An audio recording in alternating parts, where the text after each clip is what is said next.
Okay, where are we?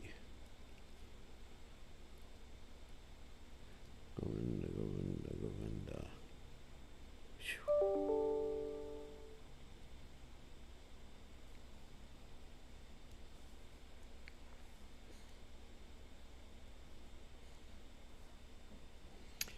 All right, just to make sure we are online.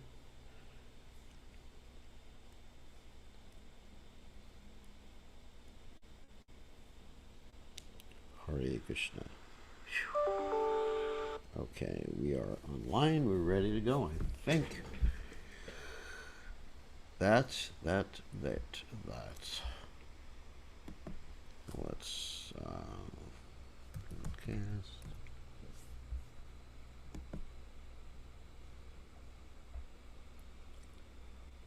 All right.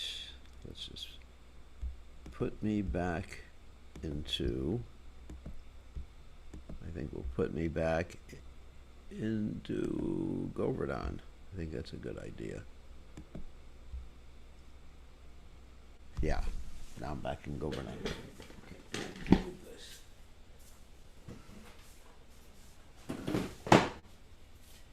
Get the guitar.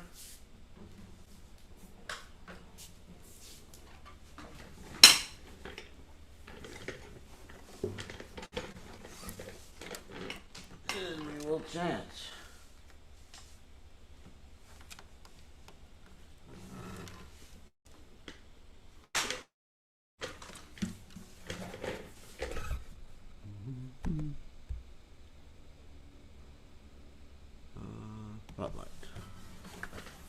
All right, let's see, what should we chant? Give me a second. All right. Same song we chanted this morning in class.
Hare Krishna, Krishna, Krishna Krishna, Hare Hare, Rama Hare Rama, Rama Rama, Hare Hare, Krishna, Krishna, Krishna Krishna, Hare Hare Hare, Rama Hare Rama Rama Rama, Hare Hare, Krishna, Krishna, oh Krishna, Krishna Hare Hare, Rama Hare Rama, Rama Rama, Hare Hare.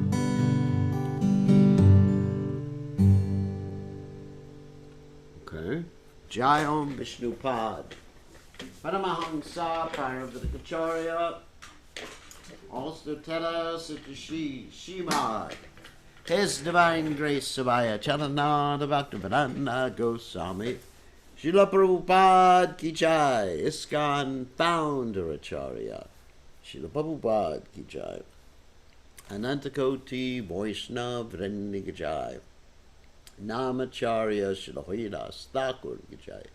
Prem Se Koho Shri Krishna Caitanya Prabhu Nityanand Sidwaita Gadadha Srivasadi Gaur Bhakta Vrinda Ki Jai. Shri Shri Radha Krishna Gopa Gopinath Shyam Kunda Radhakunda Giri Govardhan Ki Jai. Vrindavanam Ki Jai.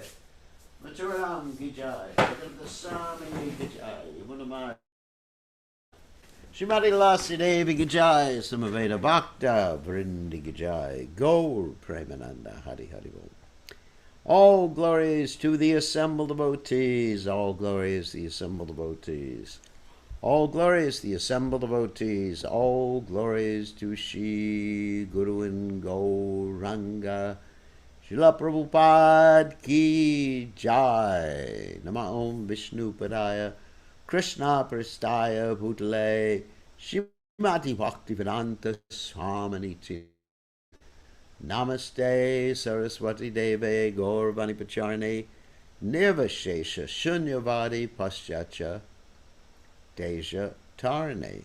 So Om Ganati Miranda Shah Garanjana Shalakaya Chakshurun Meditam Yena Tasmai Shri Gurave Namaha.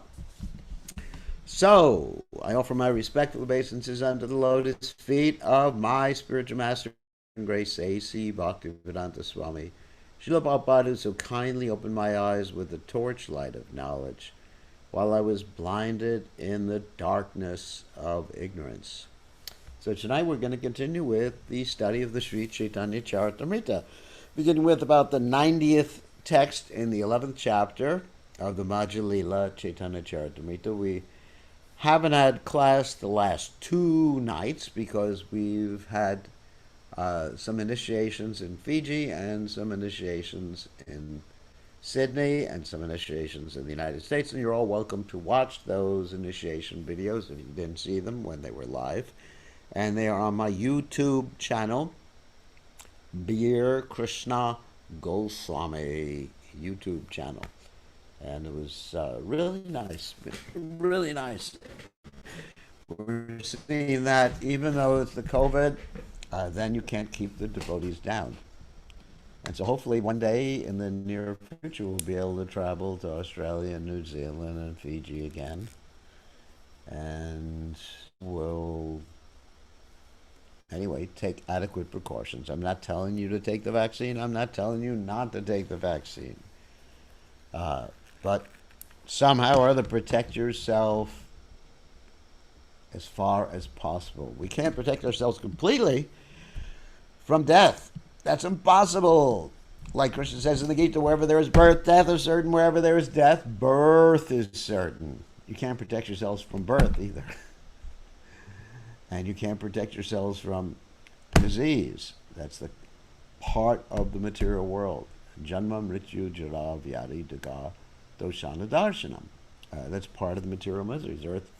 Birth, death, disease, and old age. And if you're lucky, you get old age. And some people don't get old age. So you can't really protect yourself from these things completely. But in the meantime, if Krishna sends you some way to do that, or some way to protect the devotees, then why not take it? Like some people have said to me, if Krishna wanted to protect me from the COVID virus, I wouldn't get it. So I'm not going to take any precautions because I'm depending on Krishna. I'm Krishna conscious. And if Krishna gives me purification, and that is the standard immature Hare Krishna response to this material world or to anything that happens. We think that if it's our foolishness. I remember when I joined the movement, one of the things that happened was that we would eat food that was very spicy and we would have digestive problems, and the devotees would say that's purification. And then another thing is that many devotees were actually mean in the way they dealt with each other. And when they were accused of being mean, they said, Prabhu, that's purification. So, purification is purification. But if we can avoid some difficulty in this world, or if we can help a devotee avoid some difficulty in this world, shouldn't we do it? Let's say a devotee is standing in the middle of the road and a car is coming to hit the devotee just looking at his cell phone. Shouldn't we at least warn the devotee, grab the devotee, protect the devotee? Or should we just think, it's up to Krishna. This devotee has a lesson to learn. No, we should try to help the devotee. And when you're trying to help a devotee in extreme circumstances, you don't bring in Shastra. You bring in practical action. It's not that before you grab the devotee from being run over by a car, that you quote a few verses from the Bhagavad Gita to him, just to remind him, this material world is miserable, and we should take shelter of Krishna's name. And by the way, there's a car coming to him. That is stupid. So some fanatic Hare Krishnas think like that. And I'm not a fanatic Hare Krishna.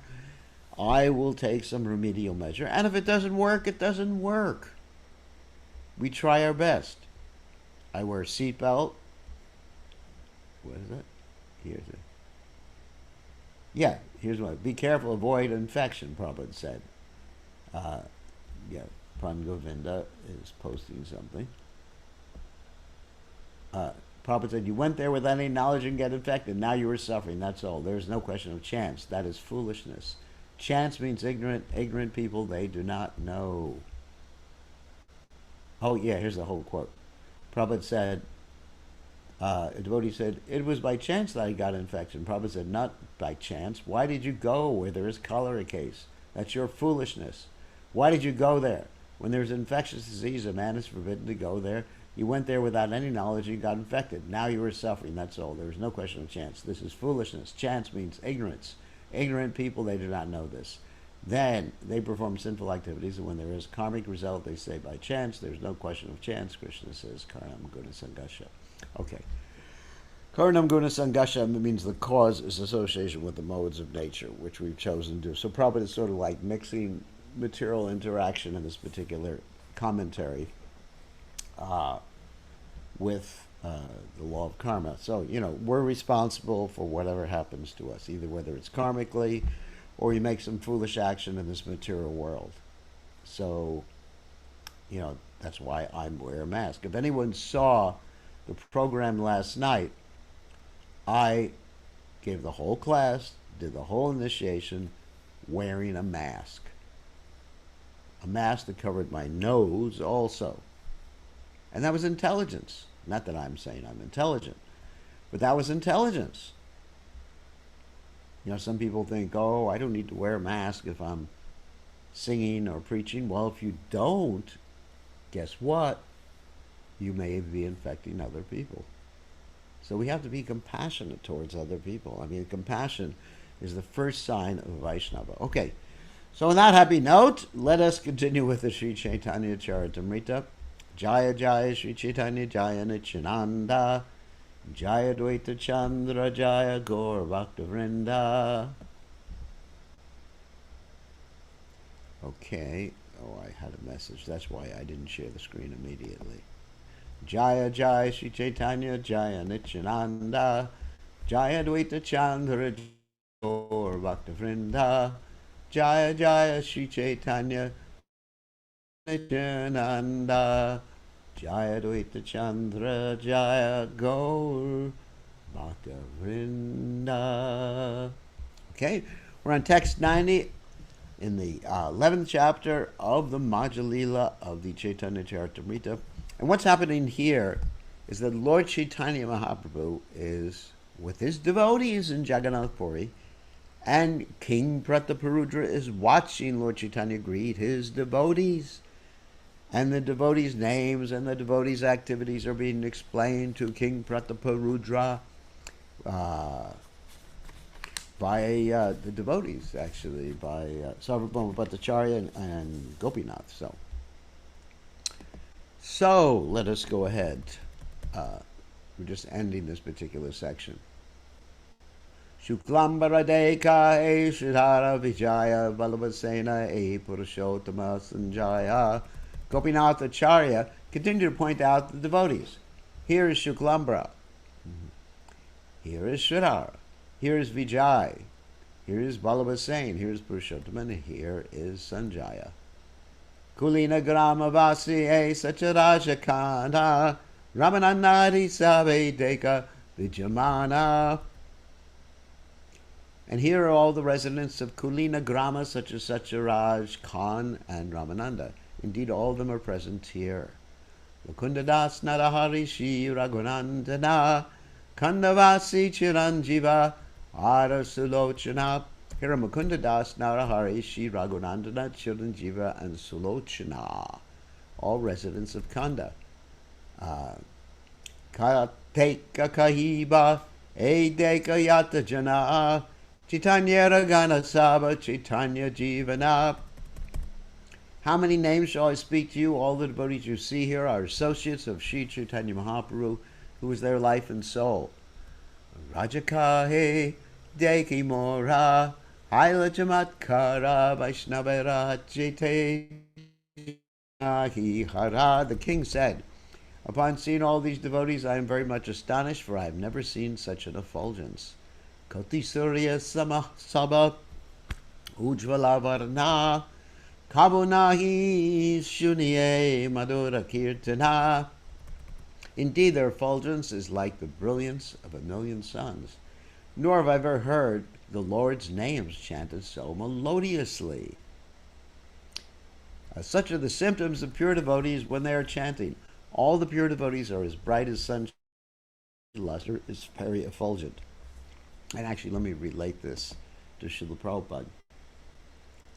Actually, two instances. One is, or several of my own instances, whenever I've seen Srila Prabhupada, he was glowing, basically glowing. And of course, there's that story in New York many, many years ago when Prabhupada was walking in the street. One person walked up to the devotees and said, "That man is glowing." And actually, Prabhupada did. Whenever you saw Prabhupada, there was actually an effulgence around Prabhupada. It's like one of those traditional paintings you see of Jesus Christ or some great saints in the Christian literature. You'll see like an effulgence around their heads. And that's the way it was with Prabhupada, not just around Prabhupada's head, but around Prabhupada's whole body. In addition, Prabhupada's skin was golden color, the color of Chaitanya Mahaprabhu. I remember right after I met Prabhupada, I was sitting in his room, and Prabhupada was wearing a gamcha and a shirt, of course, and getting his massage. And Prabhupada's skin was just like a beautiful, beautiful golden color. In addition, their performance of Sankirtan is unparalleled. There are many professional chanters who can perform congregational chanting with various musical instruments in an artistic and musical way, but their chanting cannot be as attractive as the congregational chanting of pure devotees. That also reminds me of many, many years ago. I was in Sridhar Mayapur, and the devotees announced that there was going to be a kirtan competition. Da-da-da-da. Who could chant the best? And so many villagers came, kirtan groups came, and they were so expert in playing the mridanga. Some of the devotees or some of the villagers could get the mridanga to actually chant the Maha Mantra. They were so expert.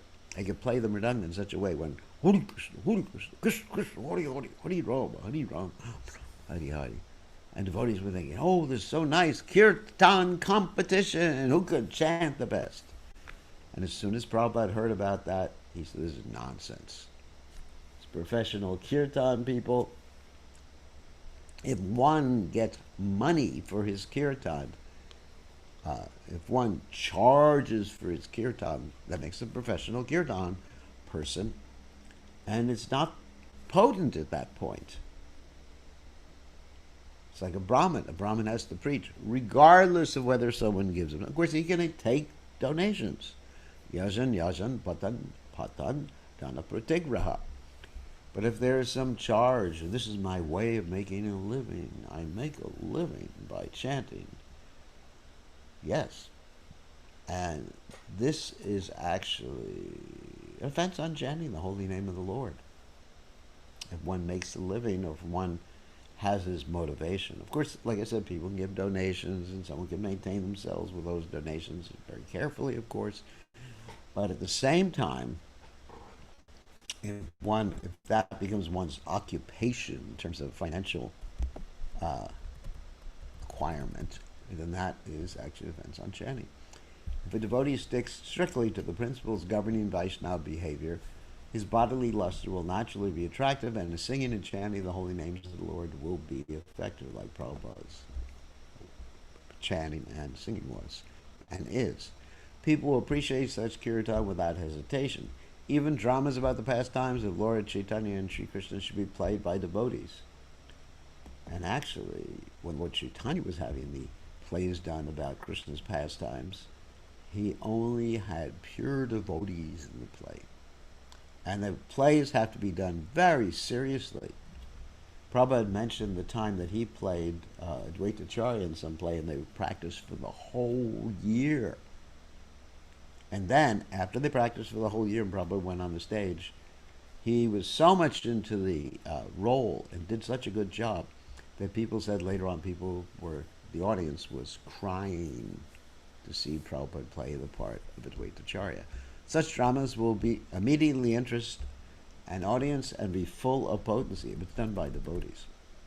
Students of the International Society for Krishna Consciousness should note these 2 points and try to apply these principles in their spreading of the Lord's glories. If the Lord's pastimes are depicted by non-devotees, then there's no potency to it.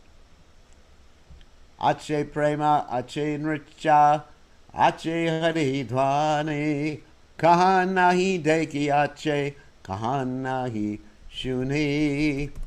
I have never before seen such ecstatic love, nor heard the vibration of the holy name of the Lord chanted, and nor seen such dance in Sankirtan.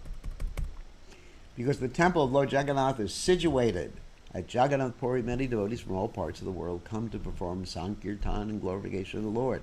All these devotees were certainly seen and heard by Maharaj Prataparudra, but he herein admits that the kirtan performed by the associates of the Lord was unique. He had never before heard such Sankirtan or seen such attractive features manifest by the devotees. The members of the International Society for Krishna Consciousness should go to India during the birthday ceremony of Lord Caitanya Mahaprabhu at Mayapur and perform Sankirtan congregationally. This will attract the attention of all the important personalities in India, just as the beauty, bodily luster, and Sankirtan performance by the associates of Sri Caitanya Mahaprabhu attracted the attention of Maharaj Prataparudra. The associates of Sri Caitanya Mahaprabhu were unlimited during the Lord's presence on this planet, but anyone who is pure in life and devoted to the mission of Sri Caitanya Mahaprabhu is to be understood as a Nitya Siddha associate of the Lord. Now, the operative phrase here is pure in life And devoted means 100% devoted. Let's just outline that. Devoted to the mission of Sri Chaitanya Mahaprabhu, or mission of His Divine Grace Srila Prabhupada, which is non-different. That person could be understood as a Nitya Siddha associate of the Lord. Nitya Siddha means eternally liberated. So in other words, even if you are right now a Nitya Bada, that means eternally bound, or to put it in English, eternally bad. I'm making a play on words. I know it doesn't mean bad, but it means bound. Eternally bad. So anyway, even if you're like that right now, if you become pure in life, let me outline this whole thing, pure in life and devoted to the mission of Sri Chaitanya Mahaprabhu, then you become eternally liberated. Because once you're eternally liberated, you're eternally liberated. Doesn't matter what you were before, you're eternally liberated. Even though before you were rascal number one, now you're eternally liberated, and all that is forgotten, erased. Why do we say eternally liberated even though you were a rascal before? Because it is erased. Whatever rascaldom you did, it is erased. Just like Jagai and Madhya, there were so many books written about their sinful activities by Chitragupta, the scribe of Yamaraj, and those books were like thrown away, erased. That's a really important point to understand. Bhattacharya kaye madhura bachana Chaitanyara Shrishtiye Prema Sankirtan. Sarvabhauma Bhattacharya replied, this sweet transcendental sound is a special creation of the Lord known as Prema Sankirtana, congregational chanting and love of Godhead. So many of us, when we chant, we just get into the musical sound or the passion boom, boom, boom, of chanting. But when the devotees, the pure devotees chant, they're chanting out of love, not out of passion. I mean, it's better to chant out of passion than not chant at all. You know, I understand that. I'm not saying stop chanting because you're not chanting with a pure motive. No, I'm not saying that. Even if your chanting is done with some other motive because you just want to jive, you know, and just like bounce around on the floor or something like that, that's all right. As long as you're chanting, you'll get purified. Just like Dhruva Maharaj, he was chanting, not dancing, but he was chanting his mantra in order to have a great kingdom. And so by the time he achieved success, he forgot about his motivation. So whatever your motivation is, akama sarvakama moksha kama dharati, then chant and dance enthusiastically. But these devotees that are being described here, their only motive in glorifying and chanting and dancing was to glorify Krishna and please Krishna. They were doing it for his pleasure, the pleasure of him, pleasure of his holy name, the pleasure of his pure devotees. It was done out of bhakti. So generally we should be, not generally, always, we should be honest with ourselves. What is my motivation? You know, why am I doing what am I doing? And, you know, just be honest. Not guilty. Don't be guilty. Guilt doesn't help get you anywhere. You know, if you're thinking, oh, my motivation is so bad, I should just give up. I should just, like, go back to being a drunkard into the pub. Of course, I never did that stuff. But anyway, so one can feel so guilty. Don't feel guilty. Just honestly admit, you know. Mama Nivedana Shuno. Vishaya Durjana. What is it? I have no good qualities. Vishaya Durjana. I'm a sense gratifier. I'm a bad person. Durjana. And then you can really beg. You can beg Krishna to save you. If you don't have that honesty, if you don't admit at least to yourself and to Krishna, then how can you beg Krishna for his mercy? If you think, you know, I'm dancing, I'm in ecstasy. I'm feeling so much love of Krishna. I realize my eternal identity. I'm a gopi. I'm a coward boy. I'm an associate of Chandravali or whatever. We wouldn't want that because Chandravali is actually uh, trying to compete with Radharani. But anyway, so let's say you think like that. But then how can you chant? How can you cry out for help? I'm all right. Just like you've fallen off the ship. You know, the ship's in the middle of the ocean. Let's use a metaphor here. The ship's in the middle of the ocean. You've fallen off. And you're swimming. And they say, can we save you? You know, they throw you a life preserver, a boat, or something. They don't throw a boat at you. But the guy comes out with a boat. And he says, I'm here to save you. And you say, no, no. I can swim. I'm a great swimmer. And you keep swimming. And you drown. And that's really what's happening when we think we're more than we actually are. And if you were actually on that platform, you wouldn't think that way. You'd be humble. If you were actually on the platform of realizing your spiritual identity, you wouldn't think like that. You would say, like Bhaktivinoda Thakur says, I'm a materialistic rascal. Now, Bhaktivinoda Thakur is not a materialistic rascal. He's the pure Nijasiddha devotee, the Supreme Personality of Godhead. However, being a pure devotee, one of the qualities of pure devotees is they are humble. They don't think, hey, I'm a pure devotee. I recognize my spiritual identity. No. A pure devotee is thinking, basically, I'm the most like Rupa Goswami and Sanatana Goswami said when they approached. Of course, at that point they were Dabir Kas and Shakala Malik. They approached Lord Chaitanya Mahaprabhu, and they said, you know, we are worse than Jagai and Madai. But how many of us think like that? You know, we hear the story of Jagai and Madai and say, yeah, they're real fallen. But, you know, me, I'm not like that. I never did any of that stuff, you know. These are really rascals. Well, I've got news for you. If you're thinking like that, you're not qualified.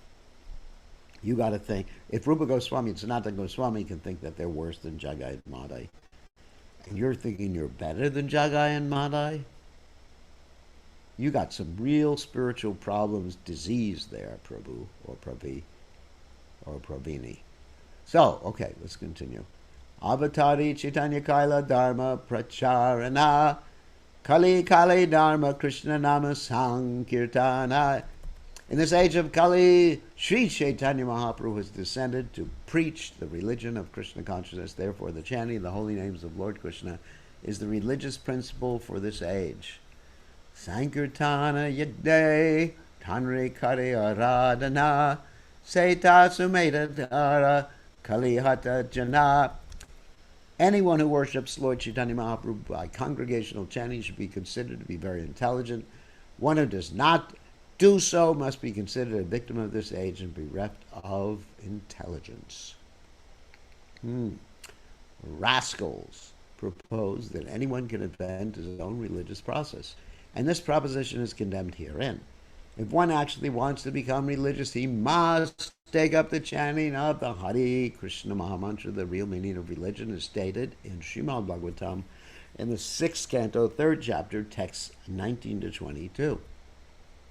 This is actually really important verses. Dharmam sakshat bhagavat pranitam navai vidur rishyo napi devaha nasir mukya sura manusya kutascha vidya dara charana deyaha Swayambur Narada Shambhu Kumara Kapilo Manu Pralado Janako Bhishmo Valir Vaya Sakir Vayam Vadasaite Vajani Mo Dharmam Bhagavatang Vataha Guyam Vishudam Durbo Dam Yam Jatva Mritam Ashnute Etavanekva Loke Smen Ponsam Dharma Parasmitaha Bhakti-yogo Bhagavati Tannama Grahanadivihi.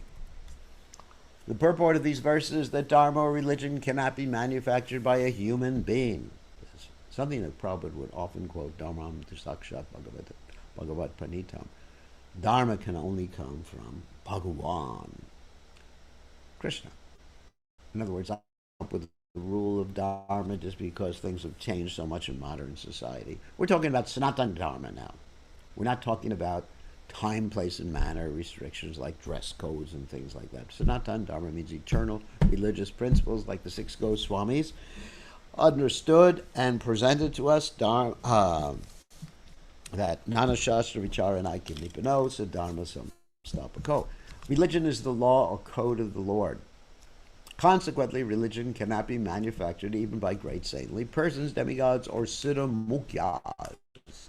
And what to speak of Suras? Suras means demons.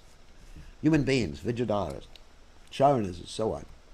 The principle of Dharma religion comes down in the Parampara system beginning with 12 personalities. They are called Mahajanas. Mao, the great saint Narada, Lord Shiva, the four Kumaras, Kapila, the son of Devahuti, Swayambhuva Manu, Prahlad Maharaj, King Janaka, grandfather Bhishma, Bali Maharaj, Shukadev Goswami, and Yamaraj. The principles of religion are known to these 12 personalities. Dharma refers to the religious principles by which one can understand the Supreme Personality of Godhead. Now we're talking about eternal principles, Sat Dharma Samstapako. Dharma is very confidential, uncontaminated by any material influence, and very difficult for ordinary men to understand. In other words, things that don't change according to time, place, and circumstance. Many things change. The style of dress, the style of hairstyle, the style of tilak, that changes. The style of doing arti changes. You know, it changes. What can I say? Don't get upset with me. These things change according to time, place, and circumstances. The Prophet said certain things that are applicable in the Western world are not applicable in India, and vice versa. However, if one actually understands Dharma, he immediately becomes liberated and is transferred to the kingdom of God. So that's why when one is understanding, or I don't want to use the word interpret because Prabhupada didn't like that word, applying the Vedic literature, that's even better. One has to employ principles of hermeneutics. And one principle of hermeneutics is to understand the basic foundational tattvas. Oh my God. It's like Bhaktivinoda Thakur. He presented us with what's called the Dasha Mula, means the 10 roots. The principles that are always applicable, like we are part and parcel of Krishna. Yes, sir. That chanting Hare Krishna or Bhagavad Dharma is the principal religion, which Prabhupada is going to talk about here. Krishna is too, Bhagavan Swayam. These things are eternal principles. And when applying Shastra, one has to understand eternal principles, not temporary application of eternal principles, because application changes according to the culture. Even in the world today, oh, one of my squirrels just threw a nut at me. Anyway, they're harvesting the nuts right now because it's the fall time, so these squirrels are just like chucking them at me. And from time to time, you'll hear. Fortunately, they haven't hit me with it yet. So, they hit my house. Just like, for example, okay, getting back to the point. One of the things we're discussing in the GBC is how to apply different, not principles, details. You know, we have the American culture, the Indian culture, the Chinese culture, for example, in China. The devotees are eating with chopsticks. Where did Lord Caitanya ever eat with chopsticks?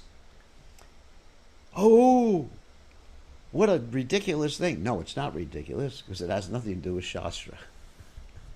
So chopsticks are all right, although I will not use them. I like spoons or hand, as Prabhupada taught us to eat with. So anyway, so the GBC is examining certain applications of certain even resolutions in the GBC have to be applied with sensitivity to different locations in the world. People have different sensitive things, like dress code, for example. Okay. And also you have to be sensitive according to the political situation. Go out dressed as a Hare Krishna devotee, in China, you may find yourself in jail. You may think, oh, I'm just being a Hare Krishna and doing Hari Nam in the streets of China. But actually, you're being stupid. So we have to understand Sat Dharma, Dasamula, and through the lens of those eternal principles, we can understand application. That's really important. And I hate to use the word interpretation, because there's two ways to use the word interpretation. Interpretation can be done according to Shastra, which is philosophical speculation, which is allowed, but Prabhupada didn't like mental speculation. Bhagavad Dharma, or the principle of religion enunciated by the Parampara system, is the supreme principle of religion. In other words, Dharma refers to the science of Bhakti Yoga, which begins by the novices, that means the new guy or new girl, chanting the holy name of the Lord. Tan nama grahanadivihi. It's the science. Why is it a science? Because if you follow the principles of practices, you'll get a result.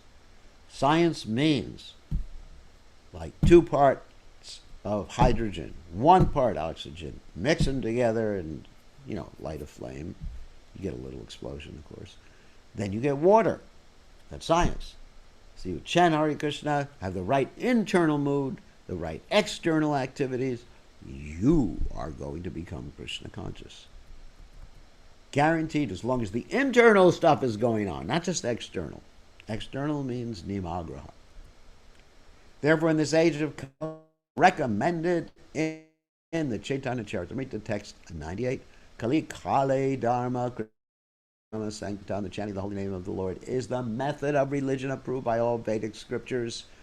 And the next text of the Caitanya Charitamrta, quoted from Srimad Bhagavatam, famous verse. Everyone should learn this verse, 11.5.32. This principle is further stressed. This is one of the verses that Prabhupada would quote the very most.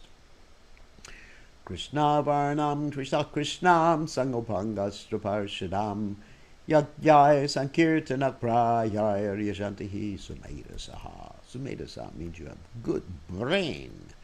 In the age of Kali, intelligent persons perform congregational chanting to worship the incarnation of Godhead, who constantly sings the name of Krishna. Although his complexion is not blackish, he is Krishna himself. He is accompanied by his associates, servants, weapons, and confidential companions. So Prabhupada would sometimes make a play on this word, Sumedasa. Su means good brain. And the opposite of that is Durmedasa. I mean, bad brain. Or Prabhupada would say Gobar brain. A brain full of cow manure. Now, cow manure is pure, but you don't want to have it on your brain. So most people have really bad brains. For an explanation of this verse, refer to the Adi Lila chapter 3, verse 52. We've read that before when we were on the Adi Lila. And now we're on the Madhya Lila. Rajakahi Shastra Pramane Caitanya Hana Krishna Tabe Kene Pandita Saba Tanhate Vitrishna. The king said, according to evidence given in the revealed scriptures, it is concluded that Lord Sri Caitanya Mahaprabhu is Lord Krishna himself. Why then are learned scholars sometimes indifferent to him? Bata Caitanya Kripa Leshahaya Yanre Se Tan Hare Krishna Karilaite Pare. The Bhattacharya replied, a person who has received but a small fraction of mercy from Sri Caitanya Mahaprabhu can understand that he is Lord Krishna. No one else can. In other words, you need the mercy of a pure devotee to understand this stuff. Ruhuganai tat tapasana yatina chezia nirvapanat gradva. Nachandasa naiva jalagnisturyar banama padarajo bishekam. That you cannot understand it by learning, you cannot understand by austerities. There's a verse from the Bhagavatam. You can only understand it by taking shelter, the dust of the feet of a pure devotee. That's it. There is no other way. And that's the only way you get the holy name of pure devotee. You don't get it from some impure person who chants on the radio eating meat, or not eating meat while they're chanting, but who's a meat eater. The Sankirtan movement can be spread by a person who is especially favored by Lord Krishna, Krishna Shakti Vanan, Nahi Hari Pravartana. Cannot be spread if someone doesn't have Krishna Shakti. Krishna Shakti means the potency of Krishna. Boom! Without first obtaining the mercy of the Lord, one cannot spread the holy name of the Lord. One who could spread the Lord's holy name is called Labdha Caitanya, in the words of Bhaktisiddhanta Saraswati. The Labdha Caitanya is one who has actually awakened his original consciousness, Krishna consciousness. The influence of the pure devotees in Krishna consciousness is such that it can awaken others to become immediately Krishna conscious and engage themselves in the transcendental loving service of Krishna. And didn't we experience that when we became awakened immediately just by being in the association of Prabhupada? Because hopefully later on we didn't go back to sleep. In this way, the descendants of pure devotees increase, and Lord Chaitanya Mahaprabhu takes much pleasure in seeing the increase of his devotees. The word Sumedasa means sharply intelligent, means good brain. When one's intelligence is sharp, he can increase the interest of common men in loving Chaitanya Mahaprabhu, and through him in loving Radha Krishna. Those who are not interested in understanding Sri Chaitanya Mahaprabhu are simply material in their attempts at professional chanting and dancing for money, despite their supposed artistry. Prabhupada here is referring to professional chanters and dancers. And one does not have full faith in Sri Chaitanya Mahaprabhu, he cannot properly chant and dance in the Sankirtan movement. Artificial chanting and dancing may be due to sentiments or sentimental agitation, but not help one advance in Krishna consciousness. That's true. Tanra kripa nahi yare, pandita nahi kene, dekile shuni leha, tanrishvara namane. If the mercy of Sri Chaitanya Mahaprabhu is not bestowed upon a person, regardless of how learned a scholar that person may be, and regardless of his seeing or listening, he cannot accept Lord Chaitanya as the Supreme Personality of Godhead. All right. Let's see. We'll finish this purport. The same principles can be applied to demoniac persons, even though they be in the sampradaya of Lord Sri Chaitanya Mahaprabhu. That's wow. Demoniac persons in the sampradaya of Lord Sri Chaitanya Mahaprabhu. Woo! Don't go around pointing out to the other devotees and saying that you're one of the demoniac persons. Point to yourself, Prabhu. Don't take this quote out of context and say, hey, Prabhupada said, and Bhaktisiddhanta Saraswati Thakur said that there's Kali Chelas. You must be a Kali Chela. Kali Chela means a disciple of Kali. No, Prabhu. Do not do that. Simply find fault in yourself. Without receiving the Lord's special power, one cannot preach His glories all over the world. Even though one may celebrate himself as a learned follower of Sri Chaitanya Mahaprabhu, and even though one may attempt to preach the holy name of the Lord all over the world, if he's not favored by Sri Chaitanya Mahaprabhu, he will find fault with a pure devotee and will not be able to understand how a preacher is empowered by Lord Chaitanya. So Prabhupada, of course, is making some reference to some people in India. I'm not going to make direct reference, but some people in India, maybe some of his godbrothers, who criticized him for going to the West and making Western devotees, in fact, minimized Prabhupada's preaching by saying, oh, Prabhupada just liked to hang out with low-class people. That's why Prabhupada was successful. Or Prabhupada was a good businessman. That's why Prabhupada was successful. You know, finding a material reason why Prabhupada was successful. Prabhupada was successful because he had Lord Caitanya behind him because he was empowered by Lord Chaitanya Mahaprabhu. That's why he was able to sit down in Tompkins Square Park and attract the world. You know, if you sit down in Tompkins Square Park, you sit down anywhere, who is going to be attracted? Who is going to give up your life for you? Not many, unless you are purified. One must be considered bereft of the mercy of Sri Chaitanya Mahaprabhu when he criticizes the Krishna conscious movement now spreading all over the world, or finds fault with this movement or the leader of the movement. Of course, let's just outline those words.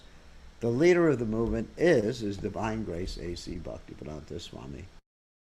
But so Prabhupada is making reference to what was going on when he was writing the purports to the Caitanya Caritamrta. What was going on? There were people criticizing Prabhupada in India, and some of them were his godbrothers, finding fault in Prabhupada, and especially fault that Prabhupada was taking the name Prabhupada. Terrible. Okay, so we ended. Let me just write this down. Started with 90, and we went to 103. Okay, so let us stop sharing and let us allow you to unmute yourselves. We are so merciful, we're allowing you to unmute yourselves. So, you can either write your question, or you can raise your hand, or you can unmute yourself. And I'm looking at who is unmuting themselves. No one's unmuting themselves. Okay, here's a question. Alrighty. Alright. Hari Krishna Maharaj. My question is, that is due to initiation the past 2 days. Since the spiritual master knows his or her disciple in and out, and the relationship between the guru and disciple is eternal, and the spiritual name is given during initiation, something due with this is expected everybody to buy the source of name. No. The spiritual name given by the guru may have nothing to do with the spiritual identity in the spiritual world. Like, I may give someone the name Radharani, and they may be a coward boy or a cow. So please do not draw any conclusions between the name given by the spiritual master and what your eternal rasa is. You know, it may indicate the spiritual master's mood in himself or herself. Like, you'll see that I generally give Vrindavan names, and also Mayapur names, names to do with Lord Chaitanya Mahaprabhu. But you know, I'll give different names. Like, I gave the name to someone Sarvavit yesterday, the one who knows everything. So it may not indicate anything other than the spiritual master is trying to have the disciple understand that he or she is a servant of Krishna. It's not necessarily indicative of anything eternal. Otherwise, my name may indicate that I'm supposed to drink beer, which actually would not be a good idea. Yeah, that would be a really bad idea for me to do that, and probably be displeased. No, actually, the question is raised many times. What does the word beer mean? The word beer is written B-I-R. It is the Bengalicized writing of the Sanskrit word V-I-R-A, or in Hindi, I guess you'd write V-E-E-R. I've seen that written like that, V-E-E-R. Veer, which means heroic or strong. So, Prabhupada wrote my name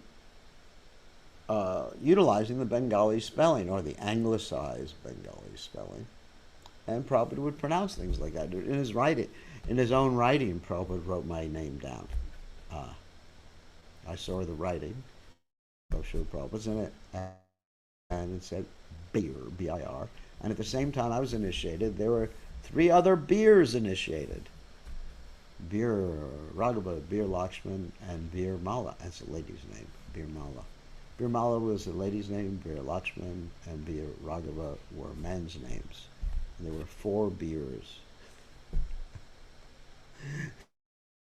I'm not gonna, I mean, I'm tempted to make a joke about four different types of beer, but I'm not going to make that joke because it's not going to be appropriate to make that joke. So, so that's, but it's not that in the spiritual world, I'm some like horse riding hero that rides and kidnaps some young girl or something like that.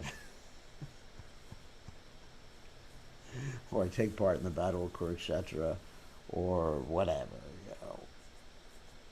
It doesn't mean anything as far as my eternal relationship with Krishna. I like the name because it helps remember Prabhupada. And when I took sannyas, I told the person who gave me sannyas, I took sannyas in 1978. I said, you ain't going to change my name because my name was given to me by Prabhupada, and that's actually important to me. But many times the people who take sannyas, they actually change their names like you have. They usually put a bhakti in front of it, bhakti Raghava, bhakti Caitanya, bhakti Marg, like that. But I chose to keep, and Prabhupada did that in most of the cases of the people he gave sannyas to. He kept their brahmachari or grahastha name and just added a Das Swami or Das Goswami to the name. So probably it was optional. Some of the people, like with Bhakti Churu Maharaj, he changed his name from what it was before to Bhakti Churu Maharaj. So, but in most of the cases, Prabhupada, hard for me. There's one other case where Prabhupada changed the name to a Bhakti name. This was there was another Bhakti Chaitanya that Prabhupada gave the name of in Andhra Pradesh, Hyderabad. He was in Hyderabad, and I don't think he's still in our movement. But that was years ago. Like everyone else that I can remember, Prabhupada just changed their name to Swami or Goswami. So Mr. Gopal Cohn has a question. Thank you, Gurudev. Please accept my obeisances. Yes. So in the end of the last purport, I Srila can't Prabhupada hear was you. speaking. Are you speaking? Yes, can you hear me now? Oh, I see you speaking. Hold on a second. Let me just change. Oh, yeah, I got the speakers of the wrong thing. Wait a second. Okay. Speak now, forever hold your peace. You can speak Can you now. hear me now, Gurudev? I can hear you now. Please accept my obeisances. So at the end of the purport of the last verse, Srila Prabhupada was speaking about criticizing ISKCON and criticizing the leader of the movement at the time that he was writing this Yeah. purport. He was the sole leader.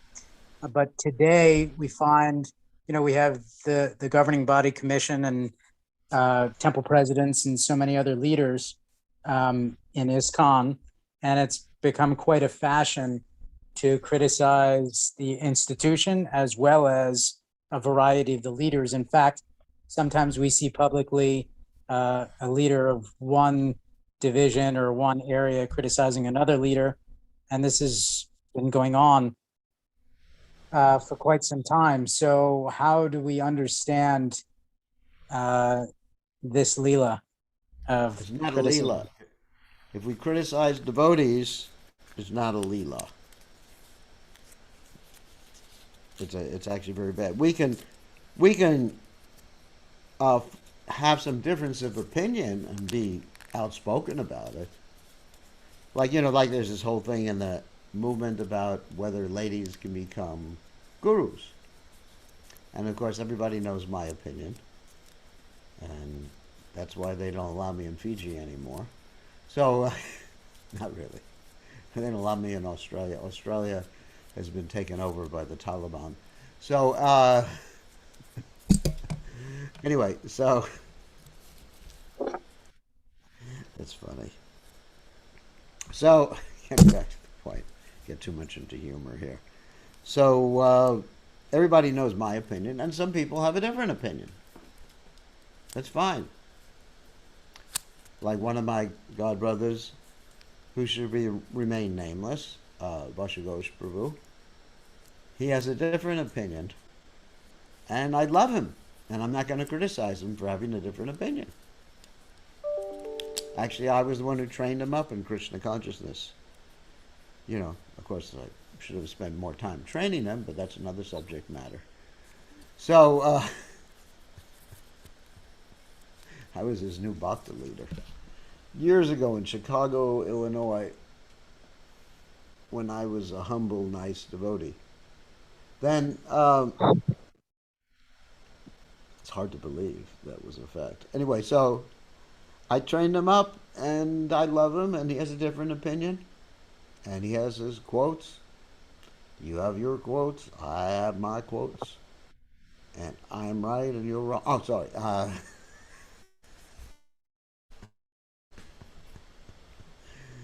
Sometimes things are there are absolute truths and relative truths, and you have to make adjustments according to time, place, and circumstance. So in his temple, uh, if he doesn't want to have lady gurus, he doesn't have to have lady gurus. If his wife But lets him get away with it, but then over and it's all right above, with me. different opinions about different subject matters, sometimes we see very respectable devotees who are in otherwise good standing in their sadhana, their chanting, their service, but then they directly attack the character of another devotee publicly. Well, that's prohibited. That's not a good sign. I'm not going to attack that. But devotees do not, real devotees do not directly attack the character of someone unless it's an emergency situation. I mean, you'll find that sometimes Prabhupada would, not about specific individuals, in most cases, he would sometimes label someone, that's just to protect someone's spiritual life. But it's not a public thing. Like once upon a time, one devotee, one of Prabhupada's godbrothers, reinitiated one of Prabhupada's disciples, and Prabhupada did criticize him personally to that devotee. And not in a letter, not on the Facebook page. Of course, there wasn't Facebook at that particular point. So it's not proper. You can have a difference of opinion, just like this vaccination, no vaccination thing. You can believe in no vaccinations, and I will still love you, but I won't go near you. But I'm not going to criticize you personally because you have an opinion, and whatever way you shaped your opinion, you shaped your opinion. I can disagree with you. I can have a public argument with you, but I'm not going to criticize you personally. So you were Because saying, you're sincere. I give you the benefit of the doubt that you're sincerely trying to help yourself and help the devotees and understand things. And you may be right, you may be wrong, and I may be wrong. These are things are relative things. you say You that know, the I'm not. criti- What's you that? said you were saying the criticizing of devotees is prohibited. And yet we see on the GBC and in other leading bodies, different devotees are censured for different activities, but we've never seen anyone censured for their attack on another Vaishnava. That's between Krishna and them. We're not going to go around censuring people for un-Vaishnav behavior. I mean, that's a little. I mean, if someone does something really wild, like smoke some dope or something, then we can censure them. But if someone criticizes Vaishnavas, we don't. Two wrongs don't make a right. We will meet with them privately, as we've done in many cases, where someone has criticized another Vaishnava or a group of Vaishnavas, and we'll meet with them privately and discuss it and say this is not appropriate behavior. You're entitled to your opinion, and don't engage in public criticism of Vaishnavas or denigration of Prabhupada's movement or denigration of the GBC or let's say, generalizations about different devotees, because all devotees, not all devotees, most devotees are very sincere. They're just trying their best, and they may make mistakes. We're not saying they were above the four qualities of the conditioned soul, which is, we're illusion. We have a tendency to illusion. We make mistakes. We have imperfect senses, and this is the cheating propensity. I mean, what can I say? I mean, we should be humble like that. And so I appreciate that each Vaishnava is trying his best. Uh, and I give people the benefit of the doubt. What do they say? Innocent until proven guilty. And I think that's a really important point. I mean, I do not want to engage in ad hominem attacks. Thank you, Guru. Oh my God. Okay, so one of the devotees, Vaishnava Renu Prabhu in Fiji, left his body last night. We ask everyone to pray for him. So he was a very wonderful devotee, Vaishnava Renu. Phew. I mean, it's really shocking that when you're my age, you see people leaving the bodies. I think every day, practically, you got notice about this devotee leaving their body or that devotee leaving the body. So before the time factor comes for us, we should take this Krishna consciousness very seriously and apologize to all the Vaishnavas we might have offended and serve the feet of the Vaishnavas, and that will give us Krishna's mercy and dedicate ourselves to Prabhupada's mission, because we don't know. What do they say? You don't know when, for whom the bell tolls, as they say. Perhaps it tolls for thee tomorrow or tonight. You don't know if you're going to wake up tomorrow morning.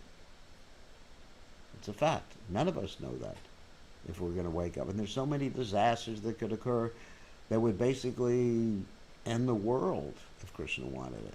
I was just reading today. In America, we have this park called the Yellowstone Park, which sounds like a beautiful name. But underneath the Yellowstone Park, there's all this lava and stuff from the inside of the earth. And when it comes out, and if there's a major explosion, which may or may not happen at any time, when it comes out, there will be global winter for the whole earth, basically, and half the United States will be destroyed anyway. And that could happen. Atomic war could happen. COVID could happen. Heart attack could happen. Anything could happen in the next few seconds. So we should take advantage. Life, durlabam manusha janma, taraptarupamartadam. Okay, on that happy note, we should end now. Thank you all for joining us. We'll see everybody on